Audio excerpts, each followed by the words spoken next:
भ्रमण करते हुए भगवान बुद्ध एक गांव में पहुंचे। वहां उनका प्रवचन सुनने लोगों की भीड़ लग गई। लोग ध्यान मग्न होकर उनके वचन सुन रहे थे। भगवान बुद्ध उन्हें सहनशीलता और क्षमाशीलता का उपदेश दे रहे थे। वे बोले, क्रोध अग्नि है, ऐसी अग्नि जो न केवल दूसरों को जलाएगी बल्कि स्वयं को भी जलाकर राख कर देती है। इसलिए क्रोध को त्याग कर क्षमाशील और सहनशील बने।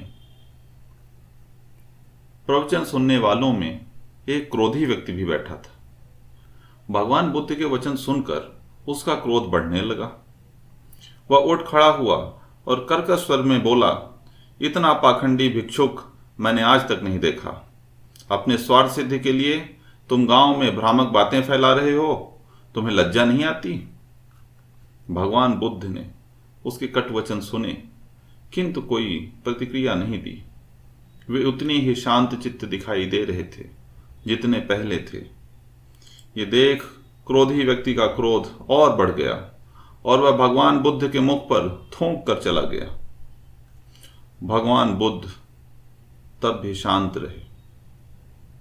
उन्होंने प्रवचन समाप्त किया और शिष्यों सहित दूसरे गांव की ओर चल पड़े। घर आने के बाद क्रोधी व्यक्ति बहुत देर तक भगवान बुद्ध के बारे में सोचता रहा।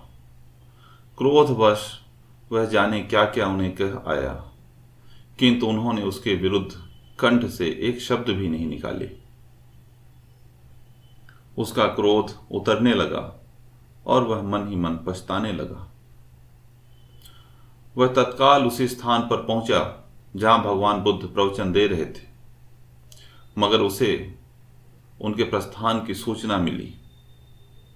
सारी रात वह स्वयं को कोसता रहा। अगले दिन गांव वालों से पूछकर वह भागा भागा पड़ोसी गांव में पहुंचा जहां भगवान बुद्ध प्रवचन दे रहे थे। उसने भगवान बुद्ध के चरण पकड़ लिए और रोते हुए उनसे क्षमा याचना करने लगा। बुद्ध ने विस्मय से उसे देखते हुए पूछा, कौन हो तुम? क्यों मेरे पैरों में गिरकर क्षमा याचना कर रहे हो? उठ जाओ। उस व्यक्ति को भगवान बुद्ध के मुख पर परिचय के कोई भाव दिखाई न पड़े। वह बोला, गुरुवर, आपने मुझको पहचाना नहीं। मैं वही व्यक्ति हूं जिसने कल आपके साथ दुर्व्यवहार किया था। मैं आपसे क्षमा मांगने आया हूं गुरुवर। भगवान बुद्ध ने शांति भाव से कहा, बंधु, जिस कल की तुम बात कर रहे हो वो बीत चुका है। मैं उस कल की सारी घटनाएं और बातें छोड़कर आगे बढ़ चुका हूं। अब मैं वर्तमान में हूं। तुम क्यों उस कल में ठहरे हुए हो? तुमने कल जो किया उसका पश्चाताप कर चुके हो। तुम्हारा हृदय शुद्ध हो चुका है।